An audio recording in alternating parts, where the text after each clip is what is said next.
Today I'm tackling Song of Solomon, and I won't be going through the whole 8 chapters, although I did read it in one sitting or close to one sitting and took some notes.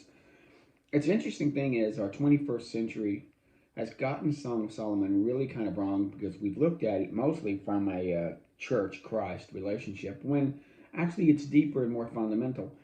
Remember, this was written at a time when, like I said, good almost 2/3 of the history of Israel had not even been written yet. You had again Adam up through Abraham and Abraham through David, and now you're going into Solomon. And that's where you stop and you kind of look at all that going backwards. Like Ecclesiastes, he's looking at that and with a little bit of foreshadowing of what God is going to do, his promises to Abraham and Isaac, his promises to Jacob, his promises to David, and understanding God's character, understanding what he's done and why he's done it and these things, gave insight, important insight to Solomon. But what he sees here also, what his dad had, was seeing the heart of God. When we see the Song of Solomon, unfortunately, we in the 21st century kind of get it wrong. We make it sometimes about Christ and the church, which is not really applicable. It is, but it isn't. This is more about how God wants Israel to feel about him and how he feels about them. And he's using the male female motif to show this expressiveness. We in the 21st century seem like, well, we make this about marriage. There's 2 or 3 places which, if looked at from our lens, look like sexuality, and the church goes, oh, well, if that's, we're talking about putting heads on breast, oh, that's got to be sex, and it's got, well, no. In that culture, there was a different thing there. In fact, I'll explain that. There's other places that seem to imply some eroticism, where it looks like he's putting her hands on her breast, and we could get all because of our 21st century viewpoints of sexuality. But when you look at this and you put it back there, it was a different world and a different time. Maybe their triggers, their tropes, their things were different than ours. My wife went to Papua New Guinea, and at that place, women could walk around bare chested, but they couldn't show their legs. When she was with the missionaries over there, they made sure that the women made sure the missionary ladies didn't run around without their tops, of course. But the women had to make sure that their legs were completely covered at all times. Missionary men just kind of have to, do the best you can. It's our fixations, is what I'm saying, not any kind of cultural taboo one way or another. I tend to think that when he's talking about how beautiful her body is, he doesn't just stop and go, oh, these aren't beautiful or oh, these are taboo. He is talking about her neck. He talks about her eyes. He talks about her hair. He talks about her breast. He talks about her form. Your eyes are like doves. He says that several times. He calls her my dove, my dove. And again, so you see that saying. Also, the word spouse is used several times in here. This isn't a man just going after some girl in a bar or some girl. This is someone that they have a betrothal relationship. Now we have it set up in our culture to where a man doesn't touch a woman, maybe a polite PDA, but you keep all hands off till the wedding night, and then everything's go. In their culture, perhaps it was more common, but then with a couple to kind of touch or feel, the other body, and again, in a non-sexual way, just because this is beautiful or something. And so that's hard for us to hear because we've wrapped up so much of our interpretation of this book on our modern cultural sexual understandings, and then we try to make that fit. We have a whole cottage industry where people have made thousands of dollars selling books and tapes, and you'll get a tape series this big or books this long on 8 chapters. But they're missing the point. Is this is about Jehovah and Israel, and why can't we in the church just say that? Oh, it's got to be about us. We're very kind of selfish, self-centered. If you will stop and say the woman is Israel and the man is Yahweh, and you see how the man wants the woman to feel about him and how he feels about her. And there's always been a kind of an intimacy in a non-sexual way where God wanted to be with his people. He wanted to be down. He wanted to have the Ark of the Covenant. He loved the idea of building a temple. That was in the heart of David, and that's a great idea. Let's do that. We begin with the Song of Songs, which is Solomon's. Let him kiss me with the kisses of his mouth, for thy love is better than wine. See, right there is how God wants Jehovah wants Israel to feel about him. And then we move on from there. Um, I have to put myself and my wife in the background. We are not a part of this show. This is not about us building our marriage. We can raid it. You can raid parts of the Bible to take what you want, like a bunch of Visigoths, like a bunch of Vandals. We kind of do that as Christians. I see this all the time. We'll raid scriptures and put them on a t-shirt or put them on bumper stickers, or we'll run to the throne. I've said this before with other scriptures in Jeremiah and in Chronicles, that we run to the throne and we shove him in God's face to make him do something for us, or, and it's not God honoring. But we need to see that this book, and I'm going to, like I said, put us in the background. We might be able to glean from it, in a secondary sort of way, but my goal is not for she and I to, and you can't manufacture this, by the way. I can't tell her, here's how I want you to feel about me. And she can't tell me, here's how I want you to feel about me. If I want her to feel about me as this woman feels about that man, I have to be that man. And if a woman wants you to feel for her, like he does for her, you need to be that woman. You can't say, you have to feel for me. This is what I want you to feel for me. Our whole romantic culture here in America is filled with tropes of, you don't give to me, you don't do this, you don't do that. We have this artificial standard of, of date nights or movies or Valentine's Day or birthdays and anniversaries, Christmas. We have all this romance tied to it, and you better hit the marks. If you don't hit the marks, then you don't love me. You see, the two of them here don't really have any marks. So you're going to find that there's a humility on both of them. I love where she comes out and says, because of the savor of that good ointment, thy name is an ointment poured forth. Your name is beautiful. It's an ointment. It's like this soothing oil that goes all over me. Draw me, we will run together. The king has brought me into his chambers. We will be glad and rejoice. Now, some people make that the bedroom chambers. Just the chambers of his life, that he takes you into his chambers in his house. You invited into his house, and this can be figurative. Men invite women into their homes, into their homes, into their lives. We are the house builders. We invite them into our lives. And so she's going into the chambers of who he is. And yes, one of them is that bedroom thing. You get the idea that they have not done that yet. She is still undefiled. And you might say, well, he's touched this or touched that. Well, like I said, in that culture, I'm going to say this, it sounds crude to our 21st century ears, but have you ever held a woman's hand? Have you ever given her a hug? Even a full frontal hug with a nice squeeze, but you weren't married. You could feel her breast against your chest. Oh, oh, oh. And you weren't doing that for the breast feel, but you were doing that because of the closeness. The fact that she starts seeing that her body belongs to him, and he has the right to do that. This isn't groping. This isn't entitlement. It's acceptance of, and his body will become mine. And even the New Testament leans in that way.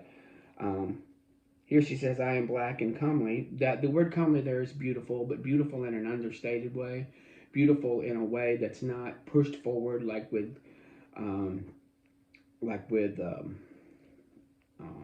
pharmaceuticals, or what am I looking for? Lashes and paint and makeup is where I'm going to.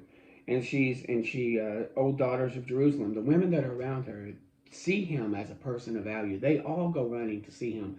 But it's almost like a wedding party. Their ideas of wedding parties went on for days. The girls would gather around. It's sad that when Jephthah made that vow and took away his daughter's life, she asked that her friends and her could go and bewail her virginity. So it seemed like it was the custom then for a woman to get her friends around her, and they would all lift her up, kind of like this bride thing that we do now, where the bridesmaids and all of these get together. In fact, that's probably where that comes from, the maids of the brides. And they're just excited for her, and they're lifting her up, and they're making her beautiful and preparing her to be with her husband. And so, but they're going to do the opposite. They're going to, instead of rejoicing, they're going to get together and mourn. So you see the opposite motif there lived up. So when she says groups here, that's the excitement of these women who see that she's espoused to him, and there's an excitement going on. And she goes, look, not upon me, for I am black, because the sun has darkened my has looked upon me. My mother's children were angry with me. They made me keepers of vineyards, but not my own. The idea that she took care of other women's vineyards. And, I was talking with my son. The word husband is really akin to like a husband in a vineyard. God gives you a vine, and you need to take care of it. You need to nurture it. You need to give to it. You need to make sure it has what it needs to thrive. But that doesn't mean you give it everything it wants. Sometimes the vine doesn't know, and this is not control. This is providing. You're not snipping her off to make sure she doesn't grow in a certain direction. You're actually giving her the resources necessary for her to grow in a specific direction. She needs sunlight, but she also needs shade. She needs nutrients. She needs water. She needs attention and affection. And this is what grows a healthy vine. When you see here, the vineyard is what comes from the woman, and this is the household. This is her household. He is to nurture her as she creates this household. And so you might think of husband is to take care of the vine, but the wife, yes, her responsibility is to the husband, but also to the vineyard. Because a lot of these modern women are not thinking about their vineyard. When a woman's giving herself to everybody that wants a little piece, when women's body counts are going up in the 70s, if a woman had even 3, 4, or 5, she was considered a slut in the eyes of the high school. You're just laying with everybody. But now they're getting into double digits and sometimes triple. It's crazy what goes on. Even my sons had noticed this when they were in public school for a little while. And this isn't just the girls. I'm not picking on them. The guys are the one also. You might hate her, but hey, I'll take what comes my way. That kind of attitude is also wrong. But you see her doing this. She recognizes this isn't anti-black.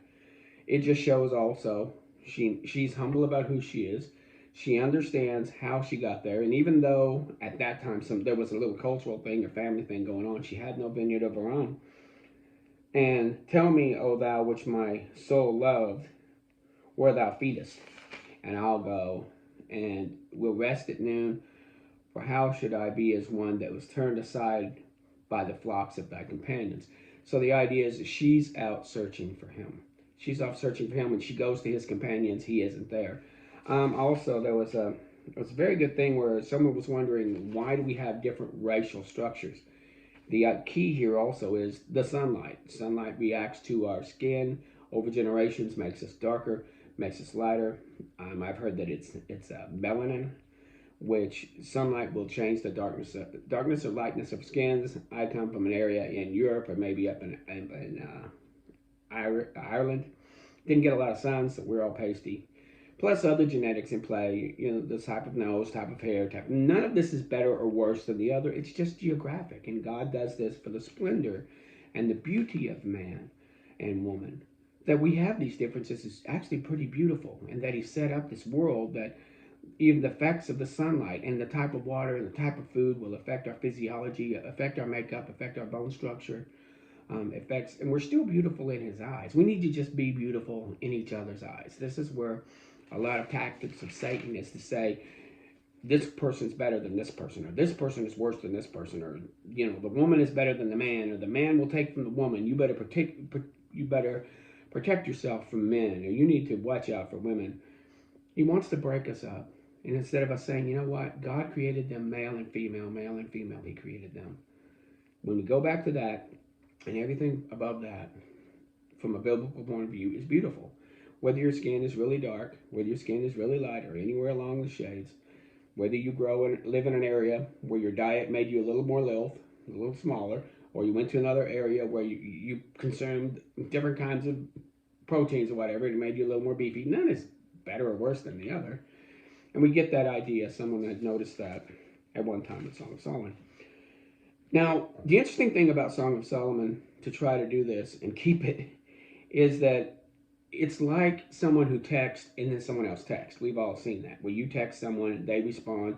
You text some more, they respond. Then sometimes they give a little soliloquy, then you give a soliloquy. If there's a word that comes out for Song of Solomon, it's unrequited. They are apart, which once again destroys the sexual motif. A lot of this is remembrance. Some of this is hope. And hope is not just a hope, and it's a looking forward to with anticipation that kind of hope, that wedding night hope, that connection hope. But you get to find out that she's moving, looking for him and thinking about him through most of this. They never really come together. They are separated. And there's this yearning. God wants Israel to yearn for him like she yearns for this guy. She's saying, "Where are you? I'll go among your companions, but where are you?" He interjects for the first time. She asks a question, "Where are you?" And he goes, "If you know not, O fairest among women, go thy way forth by the footsteps of the flock and feed thy kids beside the shepherd's tents." In other words, he's telling her where he's at. If you don't know where I am, well, let me tell you, I'm over by the shepherd's tents. Okay, fine. What have I compared thee and you, my love, to a company of horses, of Pharaoh's chariots? This idea, this beautiful, strong, let some of this poetic imagery. This is filled with poetic imagery. Just like we learned from Psalms. Put that in here, plug it in. The idea of she sees him as the strong chariots from Pharaoh's courts with these big animals, these beautiful horses pulling these strong chariots. He's strong. Thy cheeks are like a row of jewels. They will make thee borders of gold with studs of silver. While the king sitteth at the table, my spikenard sent forth the smell thereof. She mentions incense. That's what we have: spikenard, we have myrrh, we have camphorin, camphorin. I'll have to see how to pronounce that one. But these are all spices. I looked them up. I just didn't pronounce them. She's talking about the how wonderful he smells, and this is a natural thing. If a man goes out into the field, he isn't putting on perfume, but he's out and about and he's picking up these fragrances. My wife used to say how her dad would smell like sawdust, and it was a wonderful smell to her. This when she goes to where he's at and calls him the king, even though he may not be a king, but he sits at his table and his incense goes forth.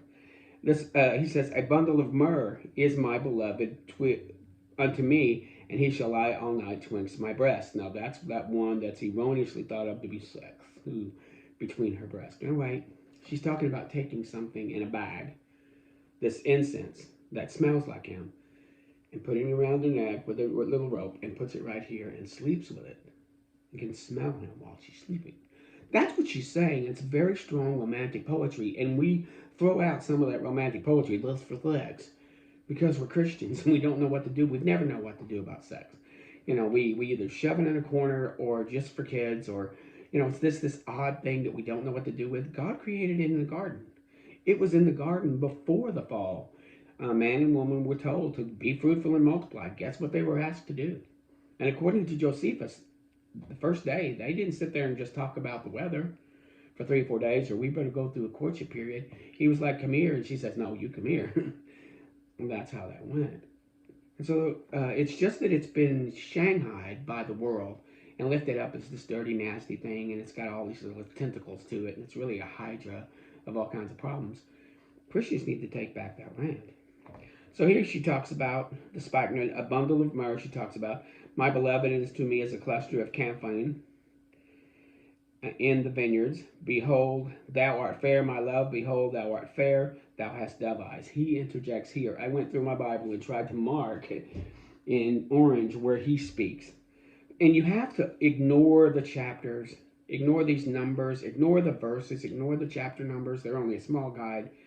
Just follow the idea. I'm going to stick mostly with the chapters, but if I see an idea, go into the other one. Really kind of read it for its overall sense. Your beloved, behold, thou art fair, my beloved, yea, pleasant. Behold, she responds with, "Behold, thou art fair, my beloved, yea, pleasant.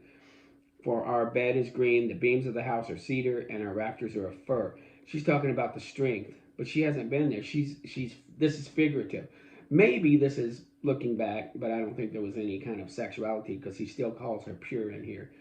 Maybe he did. Maybe this isn't a remembrance. There's a little bit of, when you have this poetic, you have to kind of leave it a little bit loose.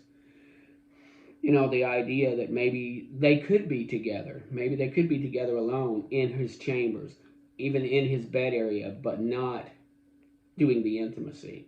And she sees the strength of his house. She could be commenting on this as the strength of his character, who he is.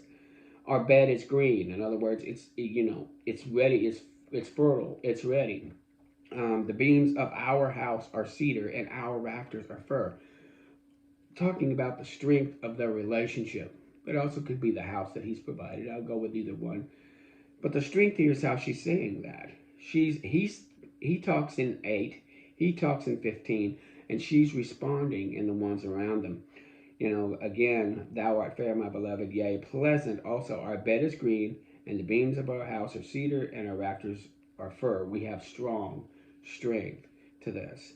And it's like I said, I try to stay away from any commentaries, especially from 21st century Christians, because they really have a hard time with this area too.